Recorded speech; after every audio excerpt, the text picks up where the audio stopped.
Welcome to the நதி vlog. இன்றைக்கி வந்து நம்மளுடைய மாடித்தோட்டத்தில் இருக்கிற செடிகள்லாம் எப்படி எவ்வளோ அழகாக பூத்து குலுங்குதுன்றதை பார்த்துருப்பீங்க.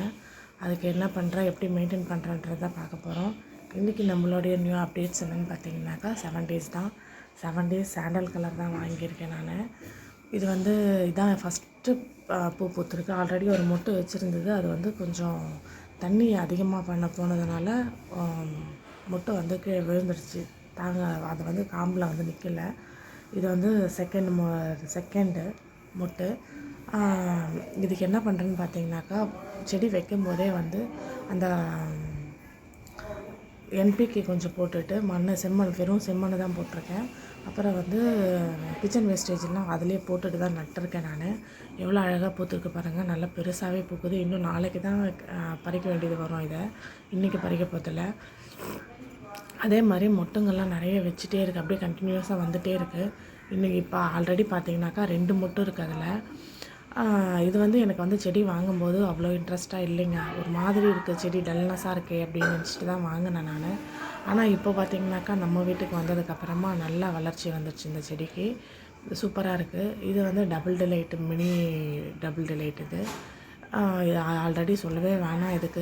இதுக்கு வந்து கிச்சன் வேஸ்டேஜும் மோர் தான், புளிச்ச மோர் தான் ஊற்றிட்டுருக்கேன் நான். ஏன்னா இப்போ வந்து பூச்சிங்கெல்லாம் நிறைய இருக்கிறதுனால புளிச்ச மோர் ஊற்றிட்டு கொஞ்சமாக மஞ்சளை வந்து தெளித்து விட்டுட்ருக்கேன். நிறைய மொட்டு வச்சிட்ருக்கு. தினமும் ஒவ்வொரு ரோஸ் தலைக்கு வைக்கிற மாதிரி இருக்குது. அதாவது இலையே காணுங்க, மொட்டு தான் இருக்குது. நம்ம ரோஸோடு கூட இலை சேர்த்து வச்சுக்கோம் இல்லைங்களா, அந்த மாதிரி வைக்கவே முடியல. ஏன்னா வெறும் மொட்டாகவே இருக்கா. இலையை கட் பண்ணுறதுக்கு மனசு இல்லை. ஏன்னா இலையை கட் பண்ணிட்டோம்னா ஸ்ட்ரென்த் இல்லாமல் போயிடும் செடிக்கு. அதனால் இலையை கட் பண்ணுறதுக்கு மனசு இல்லை. வெறும் பூவாக தான் கிள்ளி வச்சிட்ருக்கேன் நான். பன்னீர் ரோஸும் கட் பண்ணி விட்டுட்டேன்னா பூத்து முடிச்சதுக்கப்புறமா. அதனால் வந்து பன்னீர் ரோஸும் வந்து அதில் இருக்கிற இலையும் கட் பண்ண முடியல. இது வந்து நித்திய மல்லிங்க. நித்திய மல்லி எவ்வளோ சின்னதாக இருக்குது பாருங்கள். ஒரு செடி பெருசாக இருக்குது, பார்த்துருப்பீங்க. இது வந்து சின்ன செடி தான்.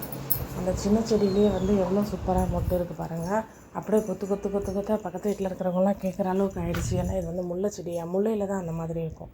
நம்ம தோட்டத்து வீடியோ இன்னும் போடலைன்னு நினைக்கிறேன் உங்களுக்கு நான். அந்த வீடியோ போடும்போது பாருங்கள். அதில் தான் அந்த மாதிரி மொட்டு அப்படியே கொத்தாக இருக்கும் மொட்டு, ஒரு சின்ன செடியாக இருந்தால் கூட. இது வந்து இவ்வளோ தான் ஹைட்டு, இவ்வளோ தாங்க இருக்குது. இது சின்ன செடி தான். இது வச்சுன்னா ஒரு 2 month கூட ஆயிருக்காதுன்னு நினைக்கிறேன். 2 to 3 month ஆயிருக்கும் இதை வச்சு. எவ்வளோ அழகாக மொட்டு இருக்குது பாருங்கள். நான் கொடுக்கறது எல்லாமே இது தான். உங்களுக்கும் வேணும்னா இதே மாதிரி மெயின்டைன் பண்ணி நீங்களும் பூச்செடியில் வந்து நிறைய பூ வச்சு வளர்த்துக்கோங்க. நான் இதுக்கும் அதே தாங்க, என்பிகே போடுவேன். 15 days once இல்லை மந்த்லி ஒன்ஸ் போடுவேன். ஏன்னா நம்ம வந்து காய்கறினா வயிற்றுக்கு சாப்பிட்றது தான் நம்ம போடக்கூடாது. நம்ம செடி தானே யூஸ் பண்ண போகிறோம், அதுக்கு போடலாம். கிச்சன் வேஸ்டேஜ் போடுவேன். அடுத்தது வந்து புளிச்ச மோர் கொடுப்பேன். பூச்சி எதனா இருந்தாக்கா மஞ்சளை நான் வந்து கரைச்சிட்டு தெளித்து விடுவேன். தண்ணியில் போட்டு கரைச்சிட்டு தெளித்து விடுவேன். இதுதாங்க என்னுடைய வீடியோ. எப்படி இருக்குன்னு சொல்லிட்டு கமெண்ட் பண்ணுங்கள். Okay friends.